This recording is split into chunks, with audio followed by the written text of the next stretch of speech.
اللہ تعالیٰ عنہ اسلام کے عظیم سپاہی، جلیل القدر سپہ سالار، صف اول کے مجاہد اور غزوہ بدر کے فاتح ہیں۔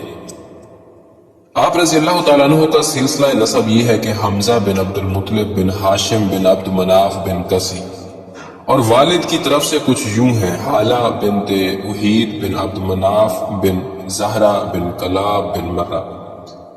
شعر و شاعری، گھوڑ سواری اور سیاحت آپ کے پسندیدہ مشاغل تھے۔ قبائل عرب میں آپ کو انتہائی قدر کی نگاہ سے دیکھا جاتا تھا۔ یہی وجہ ہے کہ قریش مکہ کے بڑے بڑے رئیس سیدنا حمزہ بن عبد المطلب رضی اللہ تعالیٰ عنہ سے مراسم رکھنے میں فخر محسوس کرتے تھے۔ شروع سے ہی حضور نبی کریم صلی اللہ علیہ وآلہ وسلم سے بہت لگاؤ اور پیار تھا۔ ایک روایت کے مطابق ایک مرتبہ شکار سے لوٹ کر گھر پہنچے تو اطلاع ملی کہ ابو جہل نے آپ کے بھتیجے محمد صلی اللہ علیہ وآلہ وسلم کے ساتھ ناروا اور گستاخانہ سلوک کیا ہے۔ یہ سنتے ہی جوش غضب میں آپے سے باہر ہو گئے، پھر کمان ہاتھ میں پکڑے حرم کعبہ میں جا پہنچے اور ابو جہل کے سر پر اس زور سے ضرب لگائی کہ اس کا سر پھٹ گیا اور خون نکلنے لگا۔ پھر فرمایا، میرا دین وہی ہے جو میرے بھتیجے کا ہے، میں گواہی دیتا ہوں کہ وہ اللہ کے رسول ہے، اگر تم سچے ہو تو مجھے مسلمان ہونے سے روک کر دکھاؤ۔ گھر لوٹے تو شیطان نے وسوسہ ڈالا کہ تمہارا شمار قریش کے سرداروں میں ہوتا ہے، کیا تم اپنا دین بدل دو گے؟ آپ رضی اللہ تعالیٰ عنہ کی پوری رات بے چینی اور اضطراب میں گزری، صبح ہوتے ہی بارگاہ رسالت میں حاضر ہوئے اور اس پریشانی کا حل چاہا تو رحمت عالم صلی اللہ علیہ وآلہ وسلم نے آپ کی طرف توجہ فرمائی اور اسلام کی حقانیت اور صداقت ارشاد فرمائی۔ کچھ ہی دیر بعد آپ رضی اللہ تعالیٰ عنہ کے دل کی دنیا جگمگ جگمگ کرنے لگی اور زبان پر یہ کلمات جاری ہو گئے، میں گواہی دیتا ہوں کہ آپ سچے ہیں۔ بارگاہ رسالت میں مقام و مرتبہ کچھ اس طرح تھا کہ پیارے آقا محمد مصطفیٰ صلی اللہ علیہ وآلہ وسلم آپ رضی اللہ تعالیٰ عنہ سے بے حد محبت کیا کرتے تھے اور فرماتے تھے کہ میرے چچاؤں میں سب سے بہتر حضرت حمزہ رضی اللہ تعالیٰ عنہ ہے۔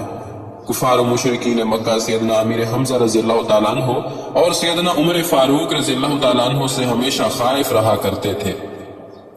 اس لیے جب آپ جیسی معاشرتی جاہ و حشد اور جرأت و شجاعت والی شخصیت نے اسلام قبول کیا تو اسلام کو مزید تقویت ملی۔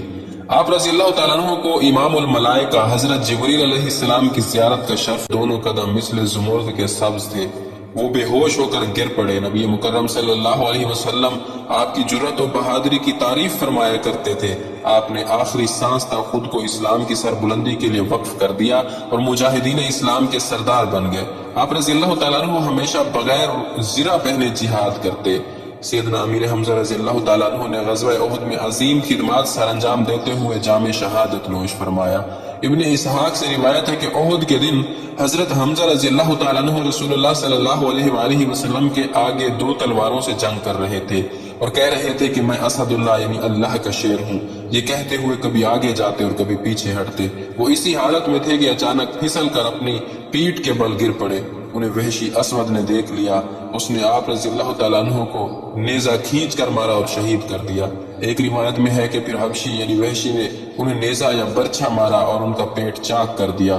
ان کا جگر ہندا نے لے کر کھانا چاہا مگر اس پر وہ قادر نہ ہوئی۔ جب شہدائے احد کے کفن و دفن کا وقت آیا تو سیدنا امیر حمزہ رضی اللہ تعالیٰ عنہ کو ایک چادر کا کفن دیا گیا جو اتنی چھوٹی تھی کہ سر ڈھانکتے تو پاؤں کھل جاتے اور پاؤں ڈھانکتے تو چہرہ کھل جاتا تھا۔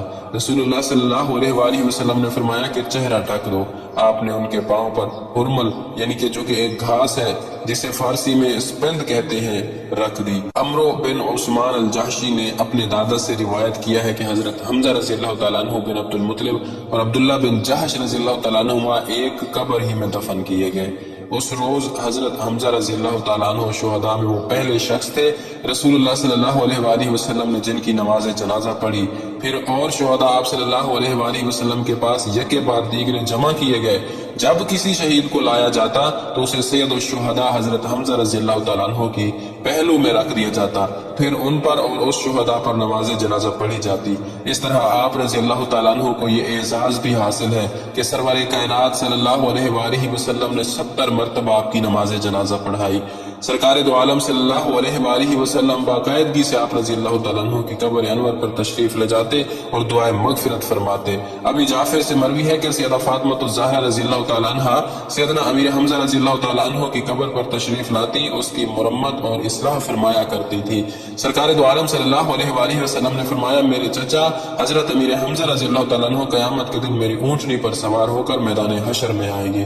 سیرت اور تاریخ کی کتابیں اس پر گواہ ہیں کہ بوقت جنازہ رسول اللہ صلی اللہ علیہ وآلہ وسلم نے آپ کو مخاطب کرتے ہوئے فرمایا، اے حمزہ، اے رسول اللہ کے چچا، اللہ اور اس کے رسول کے شیر، اے حمزہ، اے بھلائیوں میں پیش پیش رہنے والے، اے حمزہ، اے رنج و ملال اور پریشانیوں کو دور کرنے والے، اے حمزہ، رسول اللہ کے چہرے سے دشمنوں کو دور بھگانے والے، بلا شبہ امیر طیبہ، اسد اللہ و اسد الرسول، سید الشہداء، سیدنا ابو امارہ امیر حمزہ کاشف القرب رضی اللہ تعالیٰ عنہ اسلام کے وہ درخشندہ ستارے ہیں جن کی محبت و عظمت کی ضیاء پاشیوں سے مسلم امہ کے دل اس جہان بست و بود کے فنا تک منور رہیں گے اور ان کی عقیدت کے ڈنکے بجتے رہیں گے۔